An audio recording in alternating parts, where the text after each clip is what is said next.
Welcome everyone to our very first episode of Alkonsayam's Secret Garden. For everyone who's tuning in for the very first time, in this podcast, we will dive deep into the hidden world of environmental politics. We'll decipher power plays, strategies, and the untold stories that really cultivate our nation's environmental landscape. Today, I have with me Anushka Kalyan, a powerful youth leader driving environmental and civic change, a trailblazer in policy and activism, and most importantly, someone I'm proud to call a friend. Anushka is a co-signatory of the United Nations US COP29 National Youth Statement. She's also the Environmental Justice Team Lead and the only youth member on the executive board of the Environmental Council of Sacramento, where she's actively spearheading critical initiatives in her community. Also, due to Anushka's amazing leadership, 350 Sacramento was able to pass a resolution to electrify the Sacramento City Unified School District. Her impact also extends nationally. She serves on the coordinating team for the Youth versus Fossil Fuels and has co-founded the Environmental Youth Environmental Justice Network. Now, this is just the tip of the iceberg, trust me. There's so many more commendable achievements to her name, but I can't fit it all in this introduction. So welcome, Anushka. Thank you for being here, and I'm super excited to get started. Awesome. Thank you so much for having me on here today. Yeah, of course, yeah. So, I think we can just get right into it. I mean, my first question is something that I think you would really expect because after all of those amazing achievements, I really have to ask, how did you get into this, right? What made you want to get into environmental activism and start doing all of this work? Yeah, for sure. I think it's two things that definitely got me started into this work. So where I am in Northern California, I grew up like hiking in a lot of the open areas that you see in like Auburn, which is like a really common hiking spot, maybe like 30 minutes away from where I live.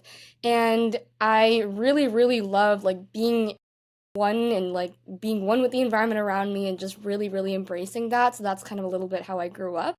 After a lot of the wildfires that happened in 2020, 2021, I really was able to see the direct impact that they had on the communities around me.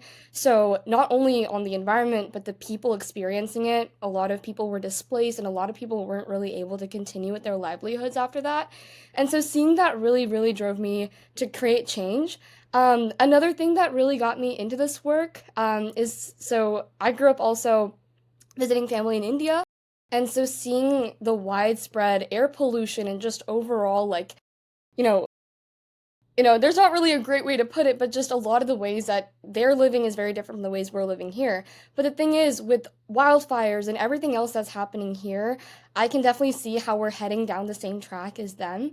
And that's not really a good thing. And that's really something that we have the ability to solve as youth. And that's kind of why we're here, and that's why you're here, and that's why I think a lot of people have the willpower to make change.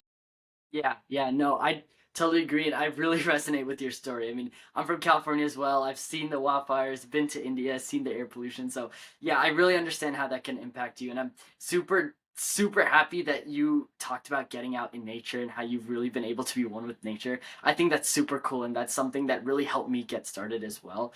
I think as youth, as if we're able to really get into it, as if we're able to experience things, if we're able to get out in nature, get out in the environment, it really gets us to then have an impact, and it allows us to really get started. So that's really amazing to hear. And I know in a lot of your work that you've done, there's a lot of leadership that comes with it, right? I mean, being, on the executive board of the Council of Sacramento, right? And on all of these different initiatives, you have to do a lot of leadership work. So how has what you've done so far affected your understanding of leadership, right? And what type of leadership do you try to show? What type of leader do you want to be? Yeah, I really love that question. One quote that I think I always try to emulate in all of my work is that we stand on the shoulders of giants. And so everything I do today, everything that I'm able to do today, totally comes from the people that I've learned from. That can be my family, that can be my friends, that can be, especially a lot of like the mentors that I've had in a lot of these organizations. I think their leadership skills and just the way that they're able to not just do things, but also just teach other folks who are going through all these organizations is something that I try to bring about in my work. So I would say like the type of leadership I try to emulate is definitely like people powered leadership. So I have this like quote or not quote, I have this one chant that's one of my favorites when I'm like out there with my megaphone. It's ain't no power like the power of the people because the power of the people don't stop. So that is pretty much the premise of how I try to lead.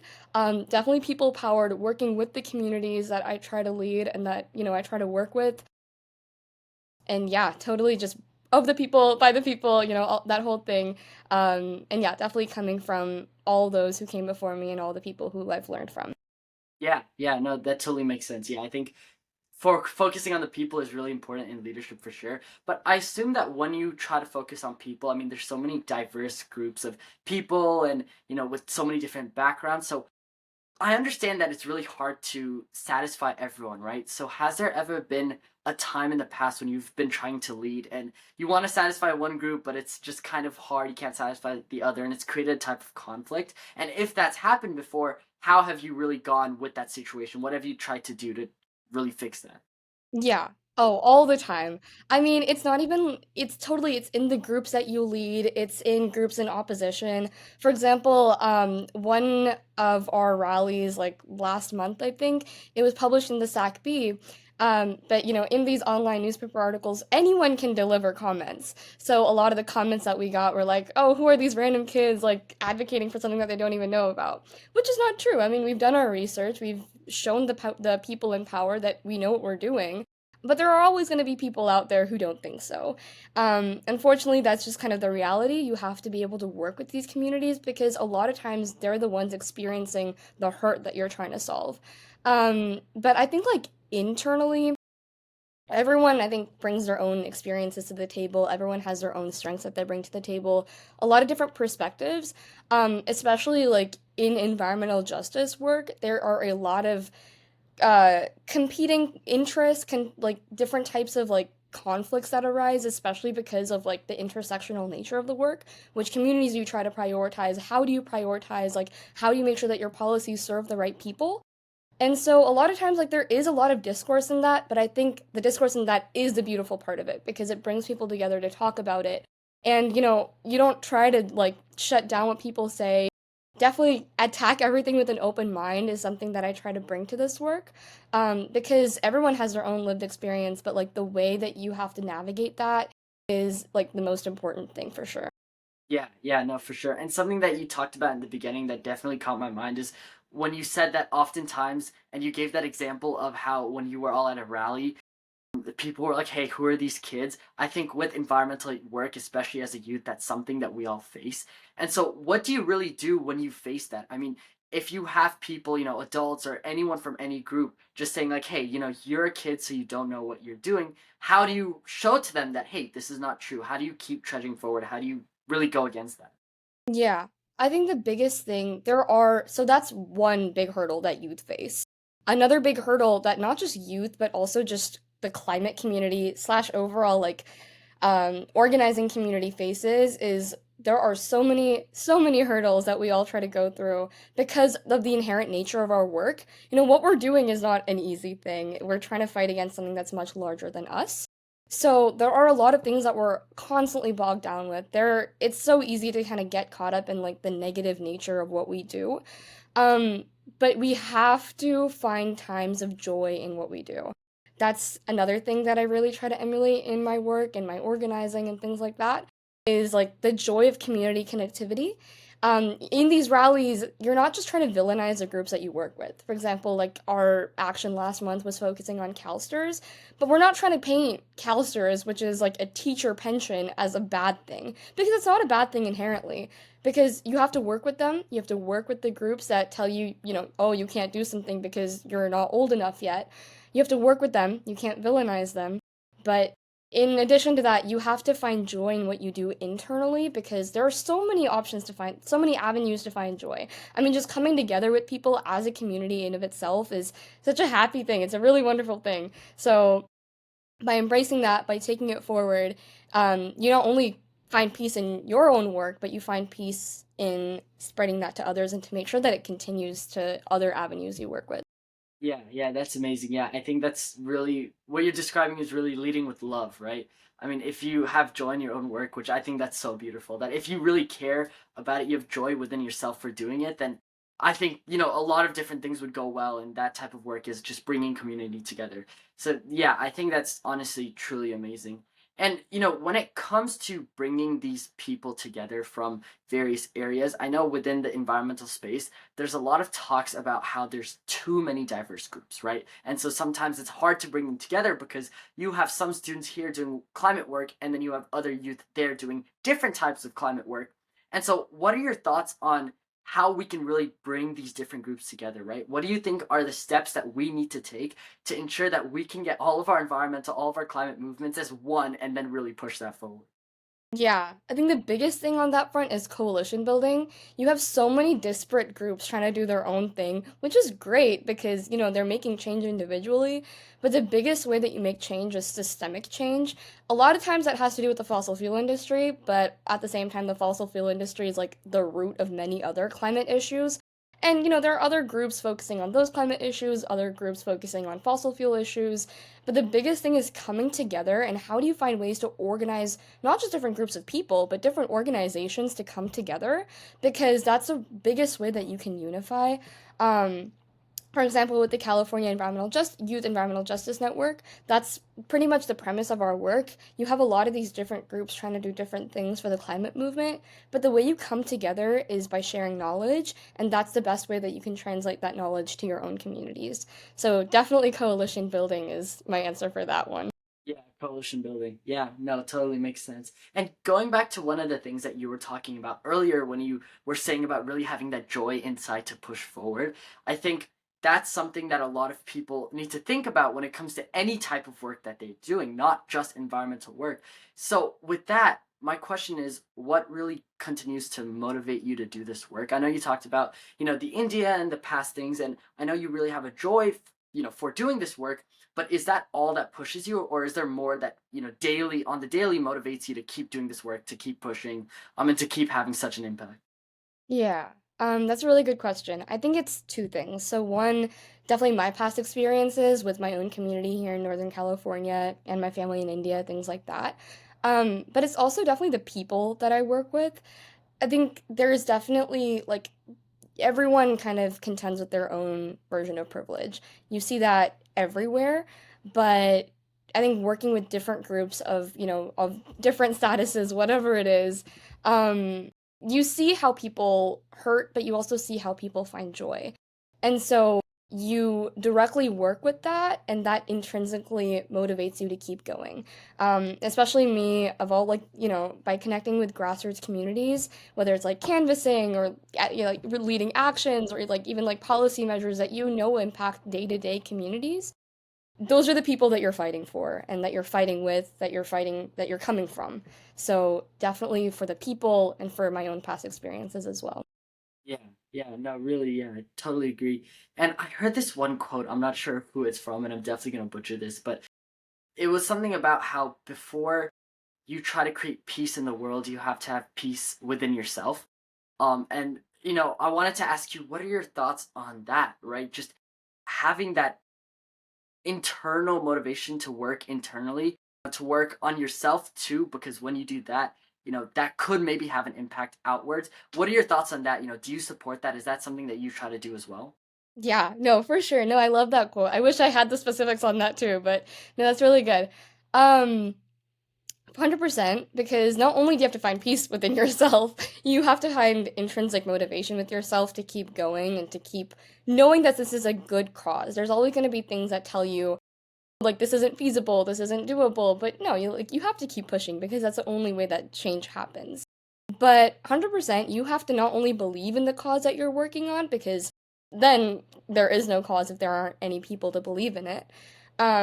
But just having that motivation to keep going infectiously spreads to other people because once you have the power to keep going, you organize other people to keep going, you create new policies, you influence other people, and you really have that own type of power because we talked about power a little while ago and like leadership power, similar thing, and like what style do you try to bring totally originates within yourself, whether it's people powered, that's something that you believe in, so it has to 100% come from within you, and then you can spread that to other people. Right. Yeah. Yeah. No. No. That's totally amazing. And something that you were talking about earlier is about how there's a lot that you've learned from other people as well. So I wanted to ask you, what are some of your biggest role models, right? Whether that's for this type of work, or just, in life in general? What are, who are some of those biggest role models for you, and what type of impact have they had? Yeah. I would say, oh my gosh. Okay, like going back to the beginning, I think the person like when I was hiking, like my mom would have me like carry around a clipboard and like note down like what leaves I saw or like what color it was. So that definitely made me more like attuned to my surroundings, one would say. So I think it probably went back to like that. But I guess when it comes to like, like work in organizations and things like that, one of the first organizations that I joined was the Environmental Council of Sacramento. And definitely a few folks there who, I still learn from like on the daily basis, who introduced me to this work, who got me to, meet a lot of people who are in decision-making power. They definitely gave me the tools to keep going. Additionally, when it comes to organizing, oh my gosh, so many people like up and down the state, throughout the nation, who their style of organizing I've definitely learned from. Very, very much like if you're trying to recruit people, call them on the phone, like schedule meetings with them, make sure that they come because it impacts them and things like that. So, I mean, just a couple of organizations, I mean, like oil and gas, Action Network, Fossil Free California, the whole 350 network, definitely people and leaders from there I've 100% learned from and continue to learn from. So, yeah. Yeah, yeah, no, no, it totally makes sense. And I think one of the biggest things, you were talking about how one of your first organizations, it's mostly Sacramento based, and I think growing up in that type of environment, with civic action all around you, I assume probably impacts you a lot. And earlier you were also talking about how you were able to spend some time in nature, and so was I, because we're lucky to have nature around us, right? But if someone lives in a super urban area, they might not have that, they might not just be lucky enough to have that area around them. So how much has environment really affected you, right? So not just the people around you, but the opportunities around you. Can you speak a little bit on that? Has that really impacted you a lot, or would you think that you took the initiative more to, jump into things and the environment wasn't too helpful? No, I mean, I think it's definitely a mixture of both because Sacramento is like the heart of California, and California is, arguably the best state in the nation. So, like, we are so connected to so many different types of groups and people, opportunities. We talk about the built environment a lot when it comes to sustainable development, infrastructure, things like that. But another component of the built environment is, how you interact with it. So, a lot of people say that mixed use development is a way that, people can interact with it. But another way that you can have a hand is by experiencing the people and the opportunities there as well. So, kind of drawing a parallel from that, I'm like 30 minutes from the capital, but that is not bad compared to a lot of people from in other parts of the state. So, having the opportunity to go to, legislative committee sessions or lobby, or, anything like that regarding like policy, even in the intersection of activism, it is very, very like hands-on. A lot of times like we talk about like being hands-on in the environment, like, oh, I can like go touch a tree, but you can go touch like the Capitol building pretty much. So it's very, very accessible, and there is a privilege in that because a lot of folks aren't really able to do that. So being able to use that and making sure that, you're doing the work that needs to be done because you're so close to it is really cool because, when you're there, you feel empowered, you feel like you're totally making a difference because you are, and it's very much easier when you're like right there. So yeah. Yeah, yeah, yeah, definitely. Yeah, I think we both are very privileged to have that type of experience near us. I mean, how do you think that we could possibly get more opportunities to more people, right? What are your thoughts on that? Because I've heard a lot about this topic specifically, that environment matters. Some people are just more privileged than others with specific opportunities, whether that's civic related, environmental related, or anything else related, and how can we work to destroy that gap, right? How can we lessen that gap between some people and others with the opportunities they have? Can you speak a little bit on that? Yeah, definitely starts with youth. A lot of the opportunities that a lot of people have these days is definitely originating from how they interact with their school, how they interact with their neighborhood when they're growing up. So if if you have civic engagement opportunities, you have to reach out to the people who have not gotten it in the past for sure. So, I mentioned youth, but a lot of the times it's like first time voters, immigrant communities, people like that who don't really have the opportunity, time, resources to be able to go out and do the things that need to be done, but a lot of times it's inaccessible to a lot of folks. So you need to go into those communities. Education really, really matters. Like civic education matters, climate education matters, like education on any front matters. So if you're able to go out into those communities and really, really start there, it doesn't have to be like a school board resolution. It could easily be like a 30-minute presentation on how like youth can get involved really easily. That's 100% going to make a difference because like I wish I started a little earlier, honestly. Like if I had more knowledge of the systems at play around me, like in middle school, maybe even like elementary school, like learning a little bit more about what climate change is because you don't really learn too much about that in schools, at least where I am. So totally, education is such a big front, not just for youth, but for people who have not had access to it in the past. Yeah, yeah, definitely. Yeah, and one of the things you were talking about in the beginning is how sometimes you essentially have to take a chance on people, but you also have to work with the people who have not had that experience in the past. But when it comes to being a leader, and specifically in the sense of being a leader, when you have the opportunity to take a chance on someone, but they might not have that experience, what do you really do in that situation? Like, how do you know when to take a chance on someone, when to not, or how do you really make that decision? Yeah. It's a hard decision for sure. Definitely, like, I'm thankful for the people who've taken a chance on me because, like, that's totally given me a platform to do other things. Um, I think you can definitely tell when someone comes from a background where they want to make change, where you can totally see it in the way that they shape their background, in the way that they're intrinsically motivated, like we talked about earlier, to go out and make a change. Um, I would say, like, in my experience, a lot of the people coming into new roles are people genuinely interested about, going out and doing the right things about it. Not like a power mongering situation or anything. Um, but totally, like, taking a chance on someone is super important because it gives them a platform to do so many other things. And, you're able to work with new people because of it. You helped grow a leader, so you work with that new leader. Yeah, definitely thankful for the people who've taken a chance on me, though, because, I mean, I don't know what they were banking on, but yeah. Yeah, yeah, definitely. And I think once someone takes a chance on you, you want to take a chance on someone else as well. And it kind of goes down that route. And then the people you help, maybe they'll help more people as well. So yeah, I think that's something that's super important. I'm super glad you talked on that subject as well. Well, Anushka, I think that's all that we have time for today. Thank you so much for coming on the podcast. I had a great conversation with you, and I will keep in touch. Awesome. Thank you so much for having me today. Okay, awesome. All right, bye, Anushka. Bye.